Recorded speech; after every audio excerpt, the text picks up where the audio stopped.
Look closely at Argentina's World Cup team. 26 players standing for the national anthem. Now notice something strange. There is not a single black player on that team. Brazil has black stars. France has black stars. Even tiny Uruguay right next door has black players. But Argentina? Every face looks European. And here's the part almost nobody knows.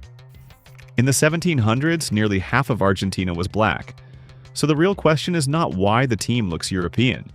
The real question is, where did all the black people go? The answer is one of the darkest stories in the history of the Americas, and it starts right now. First, let's look at what everyone can see. Argentina's squad is full of Italian and Spanish surnames.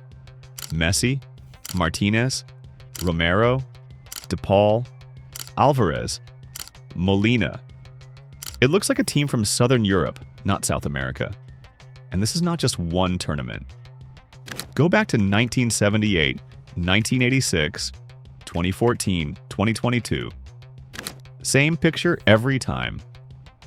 Now compare that to the rest of the continent. Brazil has given the world black legends for 100 years, from Pelé to Vinicius Jr. Uruguay, which shares a border and almost the same colonial history, has black stars like Darwin Núñez. Colombia, Ecuador, Venezuela, all of them field players of African descent. Argentina stands completely alone. It is by far the whitest national team in South America. Before we go deeper, if you enjoy stories like this, hit that like button and subscribe. It really helps the channel, and it tells me you want more of the truth. Now back to the story. Here is the fact that breaks the whole picture. In the late 1700s, Argentina was one of the most African countries in the Americas. In Buenos Aires, the capital, around 30 to 40% of the people were black. In some provinces, black people were more than half the population. Argentina brought in hundreds of thousands of enslaved Africans. They built the farms. They fought in the wars of independence. They shaped the culture. Even the tango, Argentina's most famous dance, grew out of African rhythms. So think about that. A country that was once nearly half black now says its black population is under 1%. Populations do not just vanish on their own. Someone made that happen. And we know exactly who. The man at the center of it was Domingo Sarmiento, president of Argentina from 1868 to 1874. He did not hide his beliefs.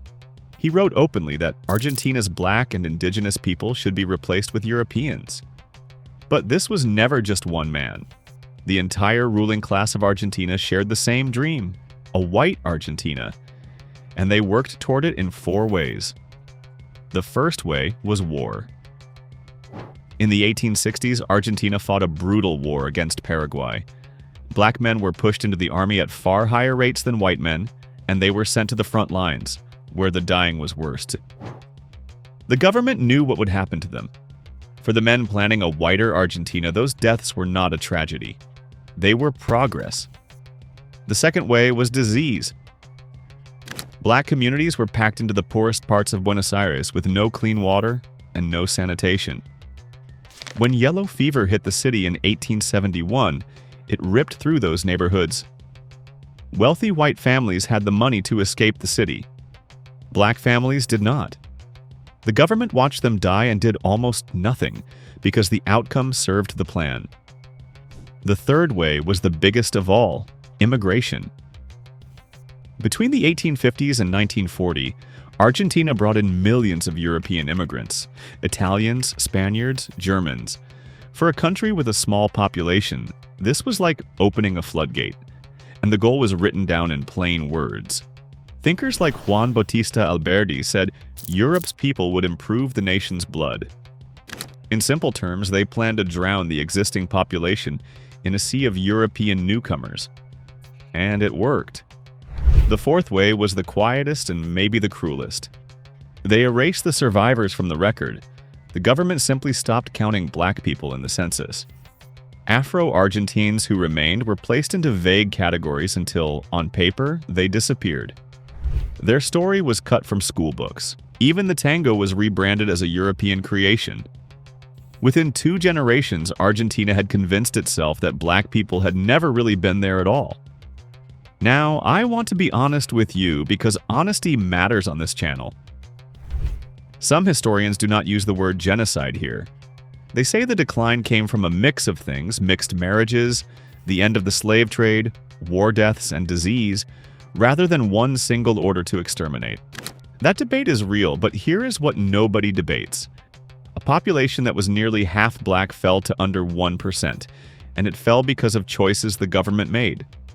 The intent is written in their own documents, and the result is standing on a football pitch right now, in front of the whole world. The most chilling part of this story is not the dying, it is the forgetting.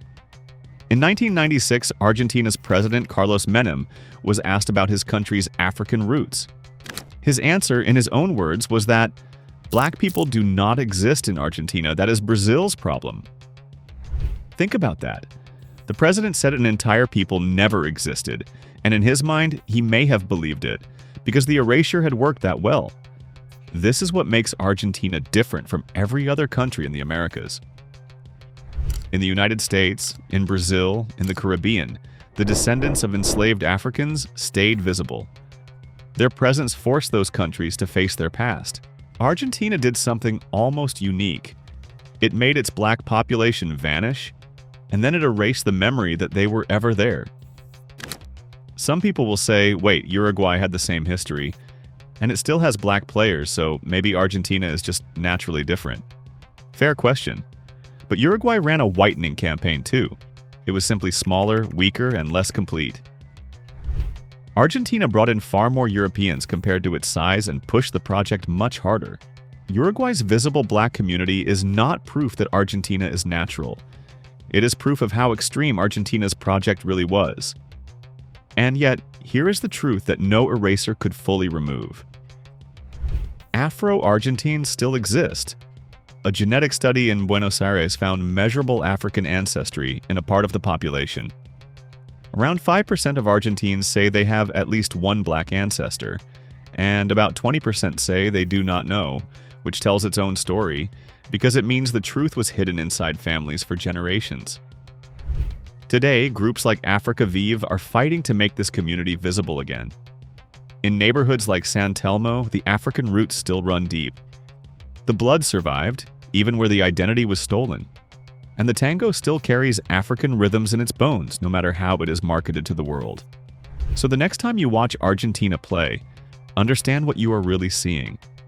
Not a country that never had black people, but a country that erased them so completely that the world forgot to even ask the question. The World Cup did not reveal a secret. The history was always there. What the World Cup did was put the result on a stage in front of billions. The players did nothing wrong. Messi and his teammates were born into this reality. They did not create it. But that reality was manufactured piece by piece by men who decided to build a white nation on top of a black one. And the only way they get away with it forever is if we stop telling the story. So tell me in the comments, did you know Argentina was once nearly half black? Share this video with someone who watched the World Cup and never thought to ask. The Afro-Argentines who were erased cannot tell their own story anymore. That job belongs to us now. Thank you for watching, and I will see you in the next one.